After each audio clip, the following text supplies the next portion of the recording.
Assalamualaikum warahmatullahi wabarakatuh. Perkenalkan, nama saya Dina Anggraini dengan NIM A1C123009 dan dua rekan saya, Nelly Agustin Simalango dengan NIM A1C123031 dan Widya Rahmita dengan NIM A1C123025. Pada kesempatan kali ini kami akan menjelaskan mengenai bab 4, yaitu tentang diferensiasi atau sering kita kenal dengan turunan. Dengan dosen pengampu Bapak Nazarudin, SSI, MSI, PhD. 4.1 Konsep diferensiasi. Dalam ilmu fisika, kita tertarik pada nilai suatu besaran fisika dan hubungannya dengan besaran fisika lainnya. Selain itu, kita juga tertarik pada bagaimana nilai besaran fisis berubah dari satu keadaan sistem ke keadaan lain, dan pada laju perubahan terhadap waktu atau terhadap besaran fisis lainnya. Persamaan gas ideal dengan rumus V sama dengan N kali R kali T. Jika suhu T diubah sebesar delta T di sini artinya adalah selisih antara T2 kurang T1 atau selisih antara suhu akhir dikurang dengan suhu awal. Dengan menjaga tekanan V dan jumlah zat tetap, volumenya berubah menjadi V sama dengan N kali R kali T per P.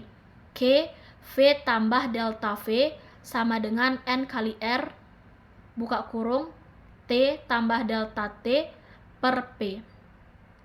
Dan perubahan volumenya menjadi delta V sama dengan N kali R per P kali delta T. Delta V per delta T sama dengan N kali R per V sama dengan konstan atau dalam keadaan konstan. Bila tekanan gas P diubah sebesar delta V pada konstanta T dan N, maka perubahan volumenya adalah delta V sama dengan N kali R kali T per V ditambah delta V dikurang N kali R kali T per V sama dengan negatif N kali R kali T delta V per V dalam kurung V tambah delta V. Dari rumus umum persamaan gas ideal yang telah kita bahas tadi, bisa kita jabarkan juga menjadi V sama dengan N kali R kali T atau P sama dengan N kali R kali T. 4.2 Proses diferensiasi. Misalkan nilai suatu variabel X berubah terus-menerus dari P ke Q, selisih Q kurang P disebut dengan perubahan atau kenaikan X. Dalam kalkulus diferensiasi, perubahan ini dilambangkan dengan delta X sama dengan Q kurang P. Kita perhatikan bahwa delta X besar dari 0 jika Q besar dari P, dan delta X kecil dari 0 jika Q kecil dari P. Perubahan delta Y di Y yang berhubungan dengan perubahan delta X adalah YQ kurang YP sama dengan delta Y sama dengan fungsi dari Q kurang fungsi dari P. YQ kurang YP per Q kurang P sama dengan delta Y per delta X. Gradian garis PQ dan dapat diartikan sebagai rata-rata laju perubahan Y terhadap X antara P dan Q secara umum. Jika variabel berubah delta X dari P sama dengan Q, KQ sama dengan X tambah delta X, fungsi yang bersangkutan berubah menjadi delta Y sama dengan fungsi X tambah delta X dikurang fungsi X. Dan tingkat perubahan rata-rata yang sesuai adalah delta Y per delta X sama dengan fungsi dari X tambah delta X dikurang fungsi dari X per delta X. Contoh 4.1 fungsi kuadrat umum dari persamaan Y sama dengan AX kuadrat tambah BX tambah C. Pada titik P, YP sama dengan fungsi dari X sama dengan AX kuadrat tambah BX tambah C, di mana titik P di sini dianggap sebagai fungsi dari X. Pada titik Q, YQ sama dengan fungsi dari X tambah delta X sama dengan AX tambah delta X kuadrat tambah B kali X tambah delta X tambah C. Dan titik Q di sini sebagai fungsi dari X tambah delta X. C di sini artinya adalah konstanta. Oleh karena itu, perubahan dari fungsi P ke Q adalah delta Y sama dengan YQ kurang YP sama dengan buka kurung kurawal A buka kurung X tambah delta X kuadrat tutup kurung tambah B buka kurung X tambah delta X tutup kurung tambah C atau konstanta tutup kurung kurawal dikurang buka kurung kurawal AX kuadrat tambah BX tambah C tutup kurung kurawal sama dengan buka kurung 2AX tambah B tutup kurung delta X tambah AX kuadrat. Keterangan. Dalam melakukan perubahan dari fungsi saat berpindah dari P ke Q dapat kita gunakan rumus delta Y sama dengan YQ kurang YP untuk menentukan selisih antara kedua titik dari fungsi titik Q dan P. Maka akan diperoleh gradien pada garis PQ yang menghubungkan P dan Q. Bisa kita gunakan delta Y per delta X, maka akan diperoleh hasil delta Y per delta X sama dengan 2AX tambah B tambah A delta X. Contoh 4.2 untuk fungsi kuadrat dengan persamaan Y sama dengan AX tambah BX tambah C pada contoh 4.1 tadi. Rumus umumnya sama dengan P sama dengan limit X mendekati P delta Y per delta X. X sama dengan limit delta X mendekati 0, delta Y per delta X sama dengan 2AX tambah B. Jadi delta Y per delta X sama dengan 2AX tambah B tambah A delta X. Sehingga limit delta X mendekati 0 menjadi delta Y per delta X sama dengan 2AX tambah B. Delta X di sini dihilangkan dikarenakan nilainya itu sama dengan 0. Jadi tidak dimasukkan. Maka nilainya itu didapatkan 2AX tambah B. Yang selanjutnya 4.3 kontinuitas. Secara umum suatu fungsi kontinu jika grafiknya berupa kurva tak terputus. Suatu fungsi tertentu Y sama dengan fungsi dari X dapat diuji kontinuitasnya di satu titik X. Misalnya dengan memberikan variabel bebas X bergerak terus-menerus dari sisi kanan dan dari sisi kiri menuju titik X yang telah ditentukan. Jika fungsi X1 tambah delta X dan fungsi dari X1 kurang delta X mendekati nilai fungsi X1 yang sama dengan delta X mendekati 0, maka fungsi tersebut dikatakan kontinu di X1 dan kita rumuskan menjadi atau kita tuliskan menjadi limit X mendekati X1 fungsi dari X sama dengan fungsi X1. Mari kita perhatikan gambar yang tertera di PPT ini. Ada poin A, poin B, dan poin C. Setelah kita amati dan setelah kita lihat pada gambar tersebut ada 3 gambar, ada poin A, ada poin B, dan poin C. Setelah kita lihat bahwa pada poin A itu kita ketahui bahwa fungsi tersebut memiliki diskontinuitas berhingga di X sama dengan A. Misalnya saja fungsi dari fx sama dengan X tambah 1 jika X besar dari 0 dan X kurang 1 jika X lebih kecil dari 0. Terputus-putus di X sama dengan 0 yang nilainya negatif 1. Namun jika kita mendekati titik X sama dengan 0 dari kanan, fungsi dari X mendekati nilai positif 1.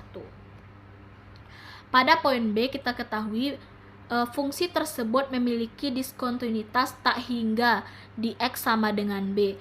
Jika kita mendekati titik ini dari kiri, nilai fungsinya cenderung negatif. Jika kita mendekati dari kanan, fungsinya cenderung positif. Tak terhingga bukanlah bilangan dan fungsinya tidak terdefinisi di X sama dengan B. Contohnya adalah 1 per X kurang 1 discontinue di X sama dengan 1. Pada poin C, fungsinya cenderung tak terhingga jika kita mendekati pada titik X sama dengan C dari kedua sisi. Misalnya 1 per X pada X sama dengan 0. 4.4 limit. Ini adalah contoh diskontinuitas yang dapat dilepas. Kita punya misalkan X kuadrat dikurang 4 per X kurang 2. Maka kita dapatkan X kurang 2, X tambah 2 per X kurang 2. X kurang 2 dikali dengan X tambah 2 itu kita bisa menggunakan pola penjumlahan perkalian. Maka setelah itu X kurang 2 yang dengan per X kurang 2 kita coret, maka kita dapatkan hasil dari X tambah 2 jika X tidak sama dengan 2, dan diskontinuitas yang dapat dihilangkan dengan mendefinisikan ulang fungsi tersebut agar memiliki nilai Y sama dengan 4 ketika X sama dengan 2. Contoh ini penting karena mengambil limit dalam diferensiasi atau turunan selalu berarti membiarkan penyebutnya menjadi 0. Contoh 4.3. Limit X mendekati tak hingga 2X kuadrat tambah 5 per X kuadrat tambah 3X sama dengan 2. Penyelesaiannya 2X kuadrat tambah 5 per X kuadrat tambah 3X. Di sini kita bagi sama-sama dengan X kuadrat, sehingga dapat menghasilkan 2 tambah 5 per X kuadrat per 1 tambah 3 per X menjadi 2 per 1, 2 bagi 1 sama dengan 2 sebagai X mendekati tak hingga. Contoh yang selanjutnya, contoh 4.4, limit X mendekati 0, 2X tambah 1 per X kuadrat dikurang 3X kurang 1 per X kuadrat sama dengan 10. Penyelesaiannya 2X tambah 1 per X kuadrat dikurang 3X kurang 1 per X kuadrat sama-sama menggunakan sifat distributif. Jadi didapatkan menjadi 4X kuadrat tambah 4 tambah 1 per X kuadrat dikurang 9X kuadrat dikurang 6 tambah 1 per X kuadrat menjadi negatif 5X kuadrat tambah 10 sama dengan 10 sebagai X mendekati 0. Selanjutnya contoh pada 4.5, limit X mendekati tak hingga logaritma alami 2X tambah 3 dikurang logaritma alami X kurang 2 menjadi logaritma alami 2. Logaritma alami 2X tambah 3 dikurang logaritma X dikurang 2 menjadi logaritma 2X tambah 3 per X kurang 2 menjadi dengan logaritma 2 sehingga jika X mendekati tak hingga. 4.5 diferensiasi dari prinsip pertama. Suatu fungsi dikatakan terdiferensiasi di suatu titik jika limit pada persamaan fungsi dari X sama dengan X mutlak sama dengan X jika X lebih besar dari 0, negatif X jika X kecil dari 0. Adapun langkah-langkah untuk membedakan dari prinsip pertama adalah yang pertama itu kurangi Y dari Y tambah delta Y untuk mendapatkan delta Y sebagai fungsi dari X dan delta X, dan kita sederhanakan sebanyak mungkin. Yang kedua, bagi kedua ruas persamaan dengan delta X. Yang ketiga, tentukan limit dari delta Y per delta X sebagai delta X mendekati 0. Ini menghasilkan turunan yang diperlukan. Untuk lebih kita pahami, masuk pada contoh 4.6. Temukan dy per dx dari prinsip pertama untuk y sama dengan 1 per x. Untuk penyelesaiannya, yang pertama y sama dengan fungsi dari x 1 per x. Y tambah delta y sama dengan fungsi dari X tambah delta X menjadi 1 per X tambah delta X. Delta Y sama dengan fungsi dari X tambah delta X kita kurangi dengan fungsi X sama dengan 1 per X tambah delta X dikurangi dengan fungsi X yaitu 1 per X sama dengan negatif delta X per X dalam kurung X tambah delta X. Yang kedua, delta Y per delta X.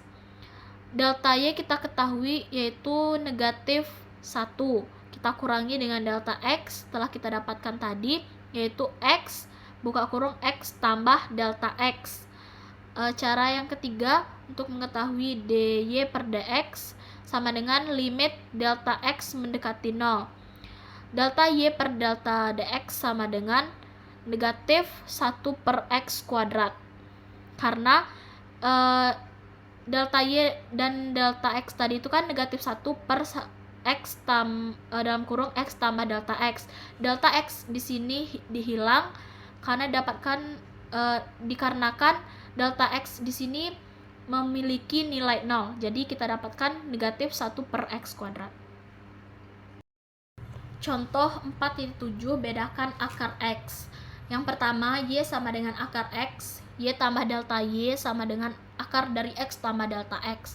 Delta Y sama dengan akar dari X tambah delta X dikurang akar X. Sama dengan akar dari X tambah delta X kurang akar X dikali dengan akar X tambah delta X tambah akar X per akar dari X tambah delta X tambah dengan akar X. Selanjutnya X tambah delta X dikurang dengan X per akar X tambah delta X tambah akar X menjadi delta X per akar X tambah delta X tambah akar X. Kita bisa menggunakan relasi A kurang B, A tambah B sama dengan A kuadrat kurang B kuadrat. Yang kedua, delta Y per delta X sama dengan tadi telah kita dapatkan bahwa 1 per akar dari X tambah delta X tambah akar X. Yang selanjutnya untuk menentukan dy per dx, limit delta X mendekati 0. Delta Y per delta X sama dengan 1 per 2 akar X. 1 per 2 akar X ini dikarenakan kali X dikali dengan akar X tadi, maka dapatkan 2 akar X. Dan delta X di sini dihilangkan dikarenakan delta X di sini memiliki nilai 0, maka tidak ditulis. Contoh 4.8 bedakan E pangkat X. Yang pertama, Y sama dengan E pangkat X. Y tambah delta Y sama dengan E pangkat X tambah delta X sama dengan E pangkat X dikali dengan E pangkat delta X. E pangkat delta X didapatkan sama dengan 1 tambah delta X tambah delta X pangkat 2 per 2 faktorial ditambah dengan delta X pangkat 3 per 3 faktorial dan seterusnya. Y tambah delta Y sama dengan E pangkat X dikali dengan 1 ditambah delta X ditambah delta X pangkat 2 per 2 tambah delta X pangkat 3 per 6. 6 ini dapatkan dari 3 faktorial tadi, di mana 3 faktorial kan 3 kali 2 kali 1, maka akan dapatkan 6. Tambah seterusnya. Sama dengan E pangkat X ditambah E pangkat X buka kurung delta X ditambah dengan delta X pangkat 2 per 2 ditambah dengan delta X pangkat 3 per 6 tambah dan seterusnya. Delta Y sama dengan E pangkat X dalam kurung delta X ditambah delta X pangkat 2 per 2 ditambah delta X pangkat 3 per 6 dan seterusnya. Yang kedua kita dapatkan delta Y per delta X sama dengan E pangkat X sama dengan 1 ditambah delta X per 2 ditambah delta X pangkat 2 per 6 dan seterusnya. Di sini pembilangnya dikurangi dengan 1. Dan yang terakhir yaitu dy per dx didapatkan sama dengan E pangkat X.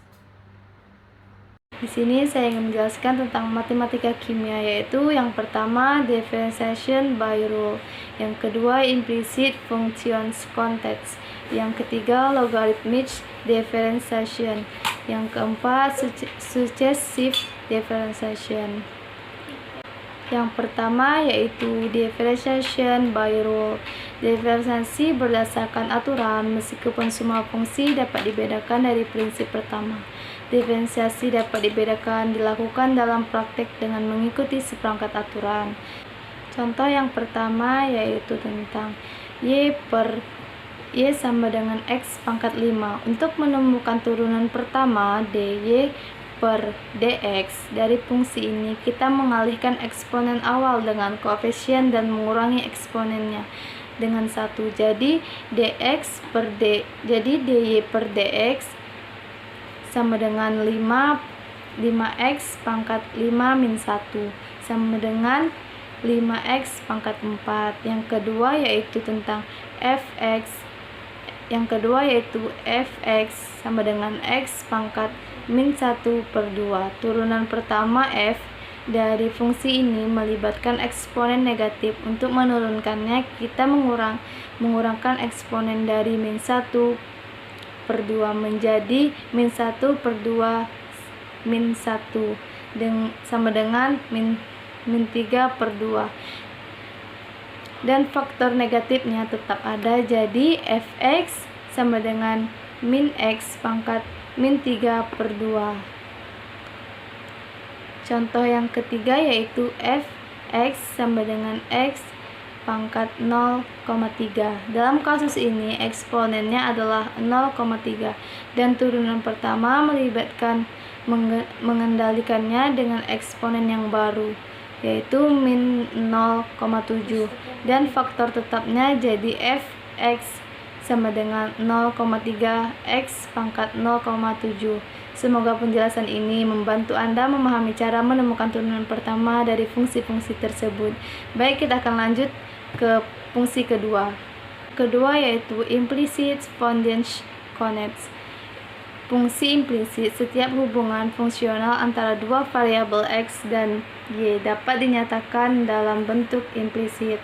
Mari kita lihat contohnya. Untuk menemukan turunan dari y terhadap x, dx per dy per dx dalam kasus ini, kita akan menggunakan aturan rantai peraturan turunan fungsi aljabar. Mari kita jelaskan langkah-langkahnya. Kita punya fungsi x, y sama dengan y pangkat 5 min 2y min x sama dengan 0. Kita ingin mencari dy per dx. Langkah satunya yaitu gunakan aturan rantai. Turunkan fxy terhadap y df per dy terlebih dahulu.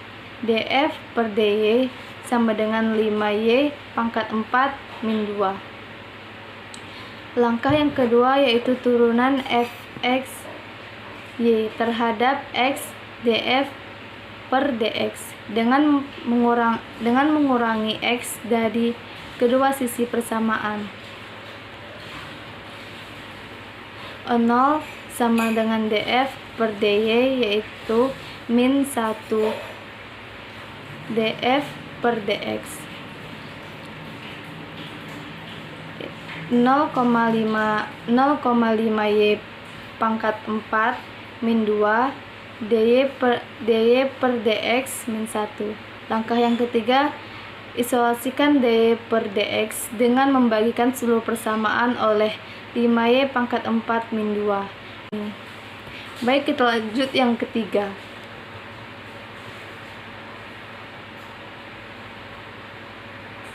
Yaitu tentang logarithmic differentiation. Diferensiasi logaritma. Untuk beberapa fungsi, lebih mudah membedakan logaritma natural daripada fungsi itu sendiri. Mari kita lihat contohnya. Contoh yang pertama, Y sama dengan 1 tambah X per 1 dikurang X pangkat 1 per 2. Langkah yang pertama yaitu kita ambil logaritma netral atau IN dari kedua sisi persamaan. IN Y per 1 sama dengan 1 per 2 IN 1 tambah X min IN 1 min X. Langkah yang kedua, turunkan persamaan terhadap X. Dalam langkah ini kita akan menggunakan aturan rantai turunan dari in Y adalah 1 per Y dy per dx, dan turunkan dari in 1 tambah X adalah 1 per 1 positif 1 per 1 tambah X. Turunkan dari in 1 min X adalah min 1 per 1 min X. Jadi 1 per Y dy per dx sama dengan 1 per 2 1 per 2 1 per 1 ditambah X min 1 per 1 min X. Langkah yang ketiga, selesaikan persamaan untuk dy per dx. dy per dx sama dengan Y 1 per 2 1 per 1 tambah X min 1 per 1 kurang X. Langkah yang keempat, gantikan nilai dengan ekspresi asal. dy per dx sama dengan 1 per X atau 1 per X 1 per 2 1 per 2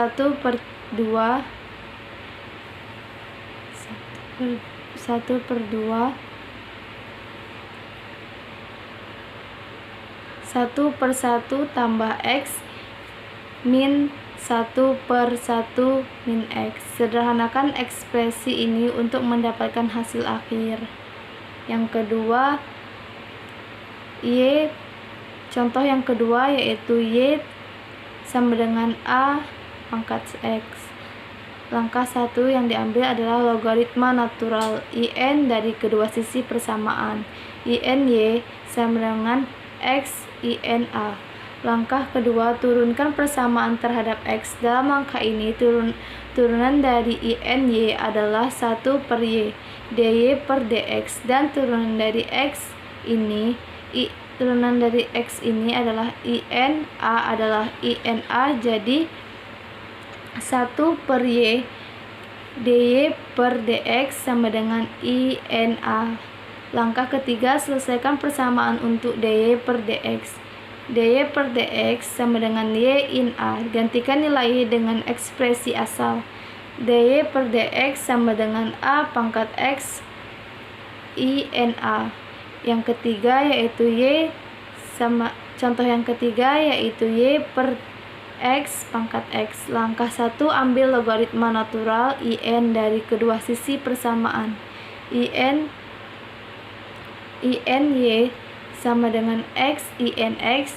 Langkah kedua, turunkan persamaan terhadap X. Dalam langkah ini kita akan menggunakan aturan rantai turunan dari IN Y adalah 1 per Y dx per dx. Turunan dari X IN X adalah 1 tambah IN X, dari turunan dari IN X adalah 1 per X. Jadi 1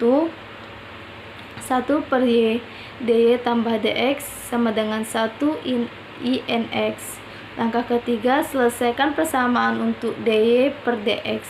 dy per dx sama dengan Y 1 per IN X. Gantikan nilai yang dapat diekspresikan asal. dy per dx X 1 per IN X. Semoga penjelasan ini dapat membantu Anda memahami cara melakukan logaritma diferensial dan kasus-kasus ini. Next, yang keempat. Baik, kita lanjut penjelasan keempat, successive differentiation. Diferensiasi berturut-turut. Turunan suatu fungsi sendiri dapat didiferensiasi jika memenuhi kondisi kontinuitas dan kelancaran yang dibahas dalam bagian. Mari kita lihat contohnya.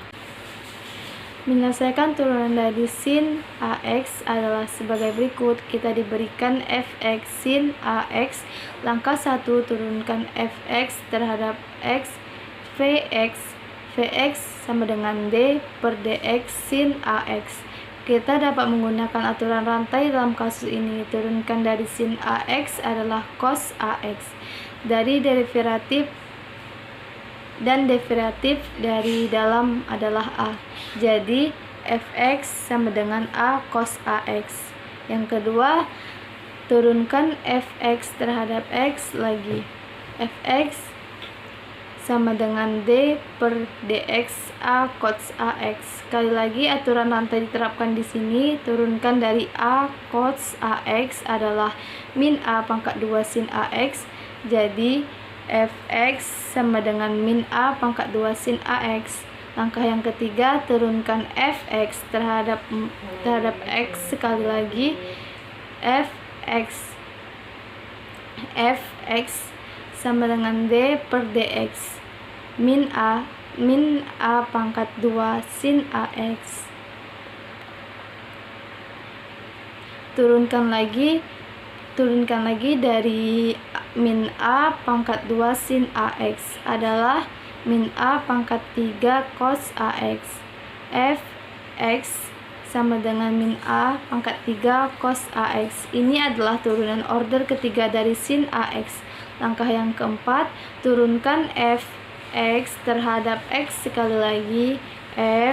fx sama dengan d per dx sama dengan d per dx A min A pangkat 3 cos AX. Turunkan dari min A pangkat 3 cos AX adalah A min 4 sin AX. 4x A min 4 sin AX. Ini adalah turunan orde keempat dari sin AX. Jadi kita telah menyelesaikan turunan hingga orde keempat dari sin AX yang sesuai dengan pola tertentu, tergantung pada apakah orde adalah ganjil atau genap. Semoga penjelasan ini dapat membantu Anda memahami cara mendapatkan turunan dari sin AX hingga orde tertentu. Baiklah, di sini saya akan melanjutkan materi 4.9 diferensiasi berturut-turut. Diferensiasi berturut-turut adalah proses mengambil turunan dari suatu fungsi sebanyak beberapa kali secara berurutan. Misalnya, jika kita memiliki fungsi fx dan kita mengambil turunan pertama, kemudian mengambil turunan kedua terhadap x, itu disebut diferensiasi berturut-turut 2 kali. Proses ini berguna dalam analisis matematika dan ilmu terkait untuk memahami perubahan dalam suatu fungsi. Contohnya yaitu turunan dari sin AX, di mana fx sama dengan sin AX. Jadi turunan pertamanya yaitu A cos AX. Lalu turunan keduanya yaitu min A pangkat 2 sin AX sama dengan min A pangkat 2 fx. Secara umumnya, untuk turunan ke n, di mana f pangkat n x sama dengan untuk yang bilangannya n jika ganjil, maka persamaannya yaitu min 1 pangkat n kurang 1 per 2 A pangkat n cos AX. Namun jika bilangan n adalah bilangan yang genap, maka persamaannya min 1 pangkat n per 2 A pangkat n sin AX. Contohnya, yang pertama yaitu misal n sama dengan 3, di mana 3 ini adalah bilangan ganjil. Maka di sini f pangkat 3 x sama dengan min 1 pangkat 3 kurang 1 bagi 2 A pangkat 3 cos AX sama dengan min 1 2 Karena 3 kurang 1 sama dengan 2, jadi 2/2. A pangkat 3 cos AX sama dengan min 1, 2 bagi 2 sama dengan 1. Jadi min 1 pangkat 1, A pangkat 3 cos AX sama dengan min A pangkat 3 cos AX. Lalu, yang kedua, N sama dengan 4. 4 di sini adalah bilangan genap. Jadi, kita pakai persamaan jika N adalah bilangan yang genap. Jadi F pangkat 4X sama dengan min 1 4/2 A pangkat 4 sin AX sama dengan min 1 pangkat 2 A pangkat 4 sin AX sama dengan A pangkat 4 sin AX. Lalu kita lanjut ke materi 4.10 titik stasioner.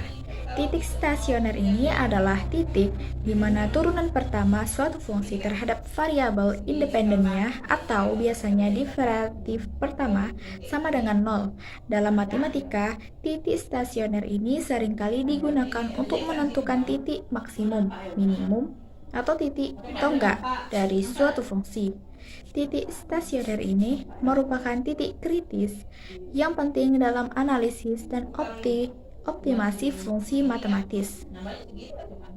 Contohnya, di sini ada soal tentukan titik stasioner kuartik Y sama dengan 3x pangkat 4 kurang 4x pangkat 3 tambah 1. Karena Y aksen sama dengan 0, Y aksen itu harus sama dengan 0. Jadi, Y kita turunkan menjadi 12. X pangkat 3 dikurang 12X pangkat 2 sama dengan 0. Kemudian kita faktorisasikan, di mana akan kita dapat 12X pangkat 2 dalam kurung X kurang 1 sama dengan 0. Lalu kita cari faktorisasi yang pertama, yaitu 12X pangkat 2 sama dengan 0, itu kita bisa bagi dengan 12. Jadi, 12-nya habis, tinggal X pangkat 2 sama dengan 0. X sama dengan akar kuadrat 0, lalu X sama dengan 0. Lalu kita jabarkan faktor yang kedua, yaitu X kurang 1 sama dengan 0. Jadi X sama dengan 1. Lalu kita cari untuk faktor yang pertama tadi, X sama dengan 0.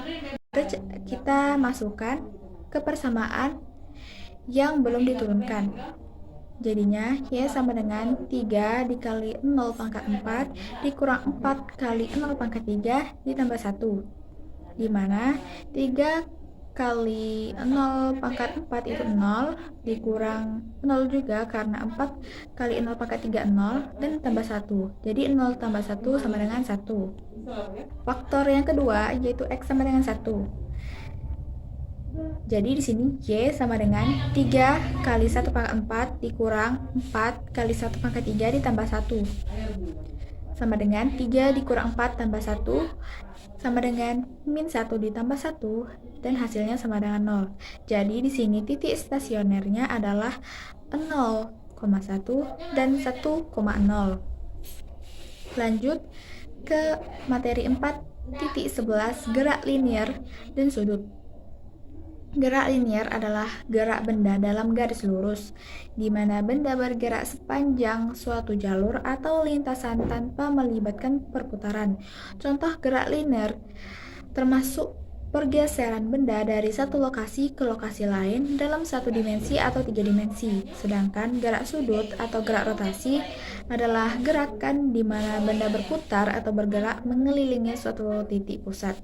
Ini biasanya melibatkan perubahan orientasi atau sudut benda terhadap sumbu rotasi tertentu. Contoh gerak sudut tersebut termasuk rotasi benda seperti penggulungan roda atau putaran jarum jam. Contoh gerak linier.